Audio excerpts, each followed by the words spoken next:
नमस्कार, मैं हूँ रुचि शर्मा। वर्चुअल डिजिटल एसेट्स या वीडियो मार्केट्स पर बिटकॉइन ईटीएफ्स के आसपास बढ़ती ऑप्टिमिज्म और इंस्टीट्यूशनल अडॉप्शन में वृद्धि के कारण उच्च स्तर पर ट्रेड कर रहे थे। मार्केट कैपिटलाइजेशन के हिसाब से सबसे बड़ी क्रिप्टो करेंसी बिटकॉइन $65,000 के महत्वपूर्ण स्तर से ऊपर पहुंच गई है।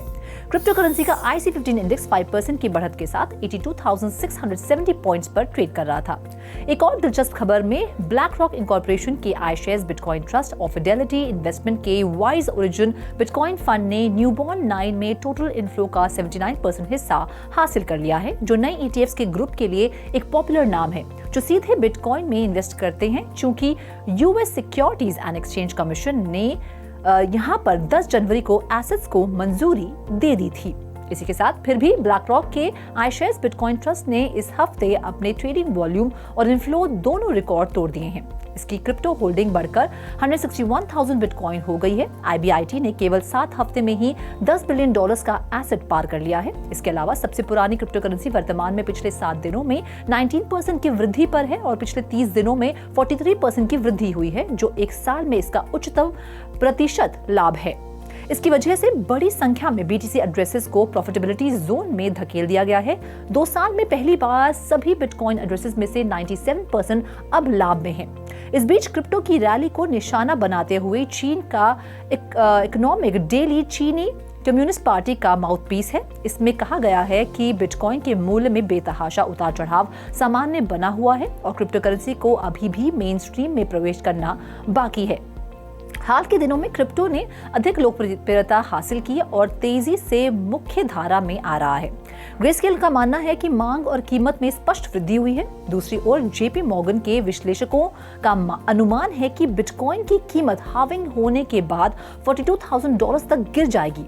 आगे बढ़ते हुए इथेरियम मीम कॉइन्स ने फरवरी में ट्रेडिंग वॉल्यूम में 60% की वृद्धि का अनुभव किया, जो $6 बिलियन से अधिक तक पहुंच गया। रिपोर्ट में बताया गया है कि इथेरियम का MOG और GROK का छोटा मार्केट कैप जनवरी से फरवरी में 920% और 172% बढ़ा है। दिलचस्प बात यह है कि इथेरियम ब्लॉकचेन के लिए लेयर 2 स्केलिंग सोल्यूशन प्रोवाइडर ताइको ने सीरीज A फंडिंग राउंड में $15 मिलियन जुटाए हैं, जिससे 3 राउंड में उनकी कुल फंडिंग $37 मिलियन हो गई है। पिछले 24 घंटों में 4.8% की वृद्धि के साथ global crypto currency market cap $2.44 trillion पर है। हालांकि कुल ट्रेडिंग वॉल्यूम 28% बढ़कर $116 बिलियन हो गई है। मार्च 2024 में क्रिप्टो करेंसी मार्केट में मीम कॉइन्स में उछाल देखा गया, जिसमें डॉगविफ प्रमुख था। सोलाना ब्लॉकचेन पर लॉन्च किया गया WIF प्रमुख एक्सचेंजेस पर $1.5 के सर्वकालीन उच्च स्तर पर पहुंच गया। फ्लोकी जैसे एस्टैब्लिश कॉइन्स को पीछे छोड़ दिया और एक तिमाही से भी कम समय में $1.6 बिलियन तक पहुंच गया। अन्य समाचारों में मीम से प्रेरित क्रिप्टो करेंसी शिबा इनु वैश्विक स्तर पर चौथी सबसे अधिक ट्रेड करने वाली क्रिप्टो करेंसी बन गई है, जिसमें शिप पेयर बाइनेंस पर दूसरे स्थान पर है। पिछले हफ्ते में इसके मूल्य में 111% की वृद्धि देखी गई है, जो इसकी मजबूत वापसी को दर्शाता है। इसके अलावा फ्लोकी के मूल्य में उल्लेखनीय वृद्धि हुई है। पिछले 24 घंटों में इसका मूल्य 100% से अधिक बढ़ गया है। ये टोकन की सप्लाई का 2% बर्न के एक कम्युनिटी ड्रिवन प्रपोजल के कारण है, जिसका लक्ष्य सर्कुलेटिंग टोकन्स को कम करना है। खैर, पिछले 24 घंटों में 61.99% की बढ़ोतरी के साथ पेपे कॉइन क्रिप्टो करेंसी मार्केट में अब तक के उच्चतम स्तर पर पहुंच गया है। ये बिटकॉइन के प्रदर्शन से प्रेरित ब्रॉडर बुलिश सेंटिमेंट के कारण है। टेक हेवी नैस्डैक कंपोजिट द्वारा 2021 के रिकॉर्ड को तोड़ते हुए रिकॉर्ड ऊंचाई दर्ज करने के बाद US स्टॉक फ्यूचर्स में फ्लैट ट्रेड हुआ। S&P 500 फ्यूचर्स में गिरावट आई, जबकि नैस्डैक 100 फ्यूचर्स कम ट्रेड कर रहे थे। Dow Jones industrial average futures में 0.1% की गिरावट दिखी। बिटकॉइन सबसे बड़ी क्रिप्टो करेंसी हाल ही में 5.3% की बढ़त के साथ $65,000 पर ट्रेड कर रही थी। ETH समान समय अवधि में 3% की बढ़त के साथ $3,506 पर ट्रेड कर रहा था। फाइनेंस BNB 2.2% की बढ़त के साथ $421 पर ट्रेड कर रहा था। सोलाना का SOL 3.4% की बढ़त के साथ $134 पर ट्रेड करता दिखाई दिया। कार्डानो का ED टोकन 10.2% की बढ़त के साथ $0.79 पर ट्रेड करता नजर आया। अवलांच AVAX टोकन 3.3% की बढ़त के साथ $43.7 पर ट्रेड करता नजर आया। पॉलीगॉन मैटिक 2.6% की बढ़त के साथ $1.1 पर ट्रेड करता दिखाई दिया। डोजकॉइन 21% की बढ़त के साथ $0.16 पर ट्रेड करता दिखाई दिया। शिबा इनु में 22% की बढ़त देखी गई। इसी के साथ रिपल का XRP टोकन 5.1% की बढ़त के साथ $0.6 पर ट्रेड करता नजर आया। Polkadot का डॉट टोकन 11% की बढ़त के साथ $10.1 पर ट्रेड करता दिखाई दिया। कॉइन मॉनिटर में फिलहाल इतना ही। आप देखते रहिए 3.TV और ज्यादा जानकारी और स्टोरीज के लिए लॉग ऑन करें हमारी वेबसाइट www.3watchtv.io पर या फिर QR कोड को स्कैन करें।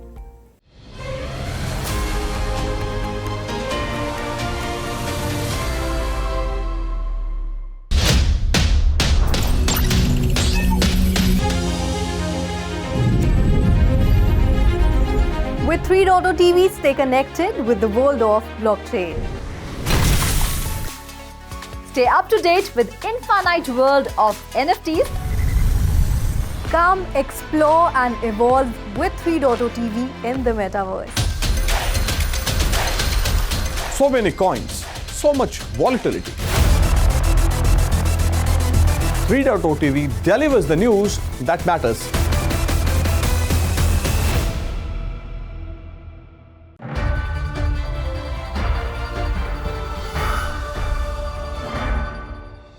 Ethereum meme coins experienced a 60% increase in trading volumes in February, reaching over $6 billion. These coins, with market caps of over $1 billion, saw a surge in prices, with Pepe, SHIB and Doge experiencing significant increases. Ethereum, MOG and Croc smaller market caps rose 920% and 172% in February from January. Meme coins price performance is based on how well the meme resonates with crypto traders. In December, Solana dominated meme coin trading, but now volumes have shifted back to the Ethereum mainnet. Meme coins have also been successful on other chains, with Solana's WIF reaching an all-time high and Base's native meme coin Toshi reaching an all-time high. Between July 2023 and Jan 2024, the concentration of Bitcoin and Ether in institutional digital asset portfolios increased from 50% to 80%, according to Bybit's latest user asset allocation report. Institutions were more bullish on Ethereum than Bitcoin, with stablecoins and altcoins making up the remaining 20%. The trend started in September 2023 and accelerates to around 40% in Jan 2024. Ether is the single largest holding by INS institutions as of 31st Jan 2024. The over-allocation to Ether may be due to institutions anticipating the positive impact of the Denkin upgrade on Ethereum, given its underperformance in 2023. Retail investors' concentration in BTC and ETH averaged 35% as of Jan 31st, 2024, aligning with their distinct investment style, which prioritizes altcoins and cash or stablecoins. Well, despite their lower average concentration, retail investors are still more bullish on Bitcoin than Ethereum. Taiko, a layer 2 scaling solution provider for the Ethereum blockchain, has raised $15 million in a Series A funding round, bringing its total fundraising across 3 rounds to $37 million. The round was led by Lightspeed Faction, Hashed, Generative Ventures, and Token Bay Capital, with the other investors including Wintermute Ventures, Presto Labs, Flow Traders, Omber Group, OKX Ventures, GSR, and WW Ventures. Taiko provides an Ethereum equivalent ZK rollup, a layer 2 chain that provides faster and cheaper transactions for settling to a main or base blockchain like Ethereum. The term ZK refers to zero-knowledge cryptography, a trend in blockchain design.